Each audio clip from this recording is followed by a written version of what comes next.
Welcome back to the channel that talks about the technical details of large-scale harvesting involving combines, tractors and grain carts, and semi-trucks. Coming to you from the cold northern regions of North America today, where harvest of 2023 feels as far away as harvest of 22 looks in the rearview mirror.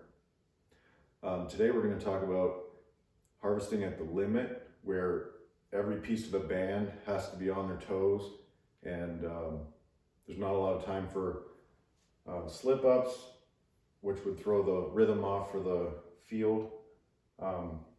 These scenarios don't happen very often. Usually, for example, on a high bushel corn job, the trucks may not be keeping up. They may be delayed 10 to 15 minutes getting back to the field or longer, in which case combine drivers get a lot of breaks, and there's not really a compelling case for the cart to hustle because they'll be waiting anyways.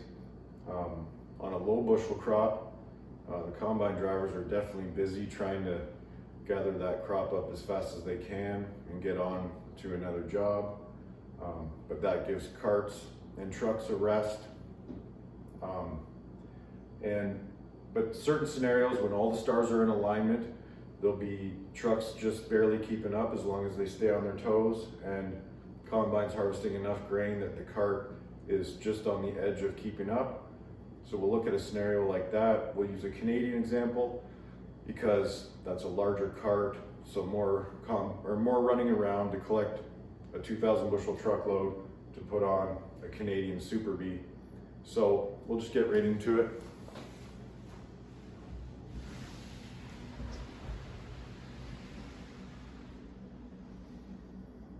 Okay, so our example will be 5 Class 9 machines, 45-foot headers, a 2,000 bushel cart loading trucks to 96,000 pounds of grain, or 43.5 metric ton. This will be a half section, which is about 59 combine passes in this direction, harvesting east to west, but about 59 passes this way. So this scale is about off by a factor of 2, but it's just a cartoon for the sake of conversation. So we have our 5 combines represented by these little arrows. We have our semi truck here, and this will be the cartoon for our grain cart. Quick pro tip as they're opening up the area, like maybe these combines decided to split this in half or into thirds so that they could make a full pass this way, then back this way, and just be full at that end. So we'll use this as a particular example. But as the combines are opening up this space, maybe trucks have to park in a different orientation, but once this crop is gone, maybe they can park in a more favorable place for themselves to get out of the approach here. So that's what we have going on here. We'll step through the scenarios. So 5 combines. We'll pretend that when the cart left this group the last time to go load the trucks, 5th place combine was the first to be dumped in the sequence, so they will be the most full when they come back out. If you happen to have GPS on your cart, this allows you to, once you're settled in beside a combine, look around and see what else is going on and plan your next move, and possibly call it out on the radio if that's what your team does, or if combine drivers are pretty good about keeping their heads up and knowing that you're coming, maybe you don't have to do that. But when you come back from the trucks, expect the situation to be as you left it, but also anticipate that things may have changed. You never know. Their header could have broke down, or the block of crop ended, or the shape of the field changed that could have thrown off the sequence. But we're going to step through as though it was a uniform field, a uniform crop. So you come back out here from the trucks, and you know that 5 would have the most grain on board, and they're also going away from you. So those should both be indicators that this should be the first combine to visit, because they're going away from where you were and they're the most full. So once you're settled in here, unloading 5, take a look around and plan your next steps. It's easier to talk to your combine drivers also while you're unloading combines, rather than trying to drive through the field and holding the steering wheel and the joystick at the same time. Okay, so let's talk through the next few steps after unloading number 5. Well, as you can see right here, combine 3 was out of space. We don't want anyone to stop. We don't want combines to stop. That's kind of rule number 1. So running over here and unloading number 3 while they're stopped at the end of the run is not optimal. It's not really what we want to do. So 3 is not a great choice. 4 is maybe midway or past midway down the run. And when you're unloading 5, you can look at their bin. How full are they? How much time do you have? Maybe you have time to let them run and get all the way over here. We're gonna talk about, well, there's many ways to skin the cat, but my proposition is to come over here after unloading 5, run over here and unload number 2, because they're the next to turn and go in here. Well, they'll be kind of buried and it'll be hard to turn around, especially if it's a large cart. Turning around in two header widths is kind of tough for a large cart. So unload number 2.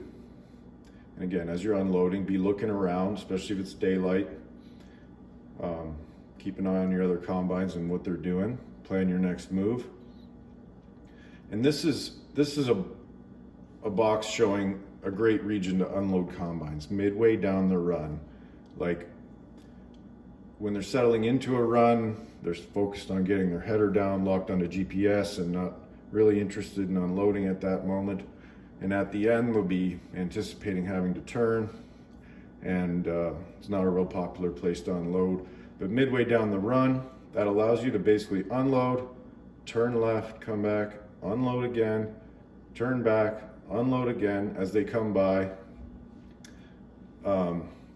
Just like you're a pulley and they're the serpentine belt. They're meandering their way through the field like a serpentine belt, and you're just driving them along. That's like an analogy to think about. So next sequence, well, this just shows you unload 2, turn left, unload 3, turn left. 4 will have turned, or if you're a real hot rod team and you finish unloading 3rd place and 4 still has some of their run left, you can come in here and unload them on the turn. If you want to, it takes a good bit of teamwork and not everybody's on board with that, but if you can do it, great. It takes a certain amount of width here in order to pull that off, and a certain amount of width at the end here as well. We'll talk about that at the end, but if you guys can pull it off consistently, it sure does save time as well. So, and another thing is, if the combines are coming to you, I'll talk about that a lot. If they're coming to you, their ground speed helps your cause. It helps you not have to hustle as much. If you're chasing combines, their ground speed hurts you. If you need to be catching them at a daily average of 15 miles an hour, 12 even, well, if they're combining at 3, 4, 5 miles an hour, that means you have to be going 18, 19, 20 miles an hour to catch them. Okay, so you unload 4, and while you're unloading 4th place, then it's time to think about your next couple of moves again. It's like, okay, 1st place isn't out of their pass yet, can't get to them, just unloaded those guys. Well, what's my next move? Like, should I unload 4 and just go sit here and wait for number 1? Well, again, many ways to skin the cat. Lots of people could weigh in on the topic. What I'm proposing here is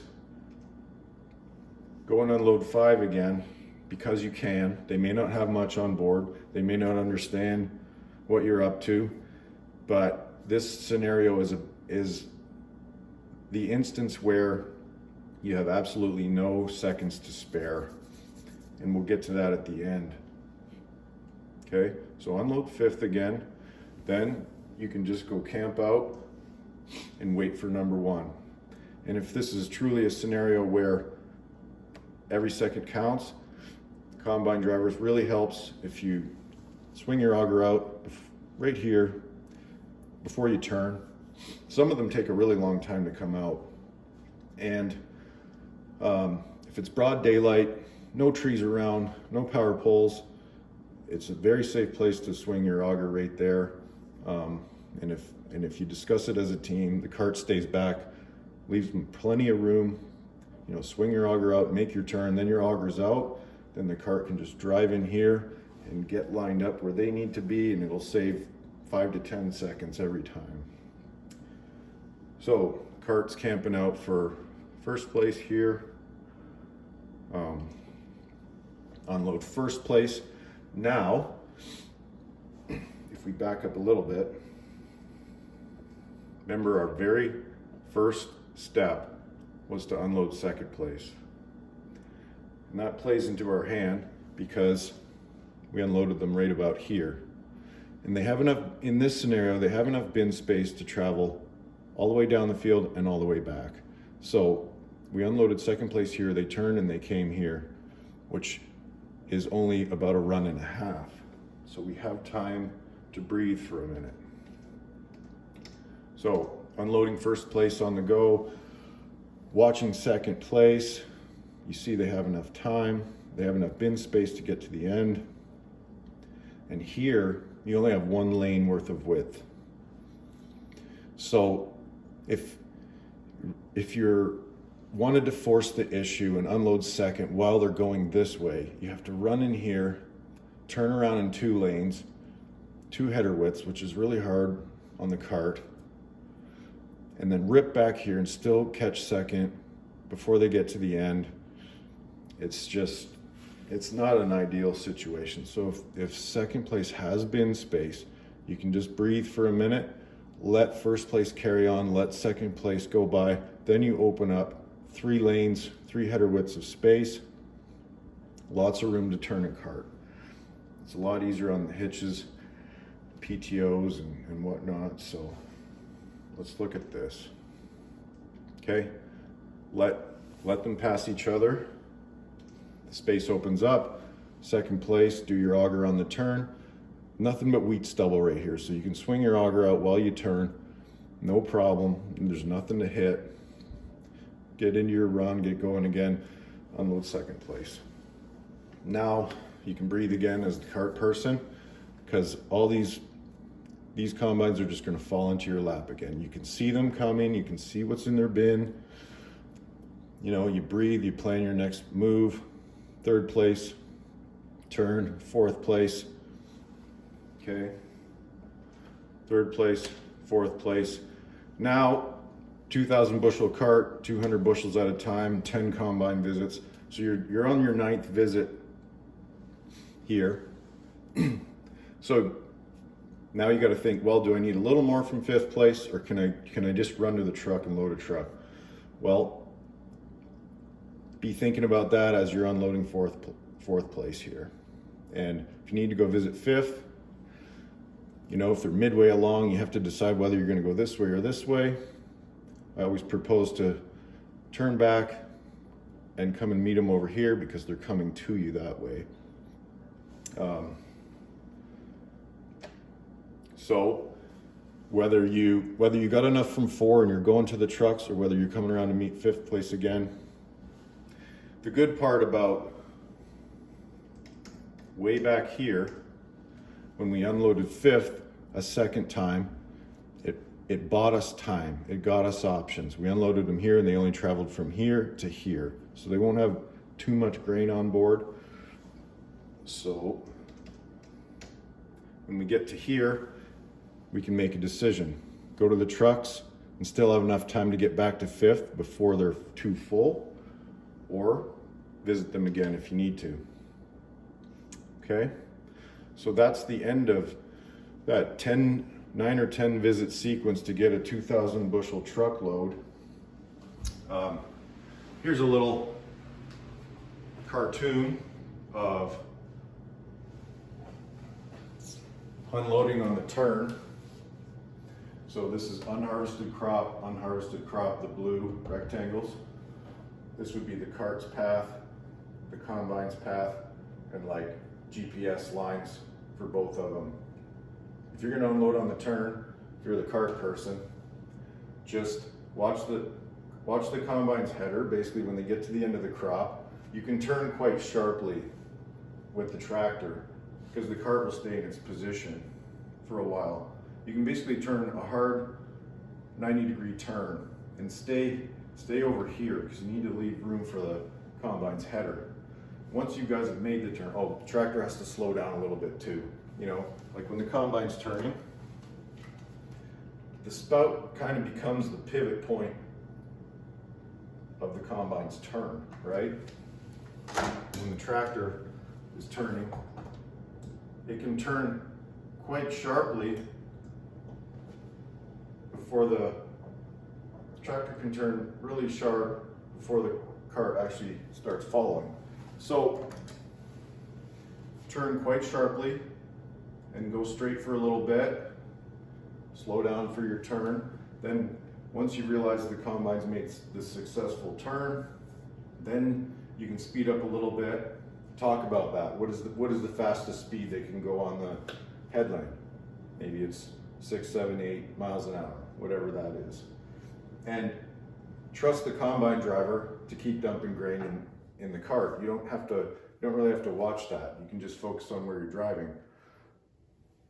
Then once you realize you both successfully made the turn, the cart should start running the combine as wide as they can, all the way over to the neighbors, even if you have to hang your header over their crop, whatever, or over the fence, no big deal.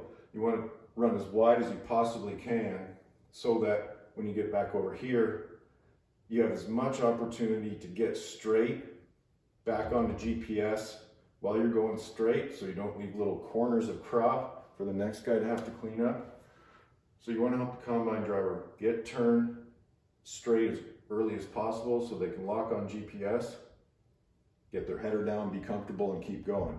And if they have enough grain in their hopper to pull that whole thing off, well, that's really something to see.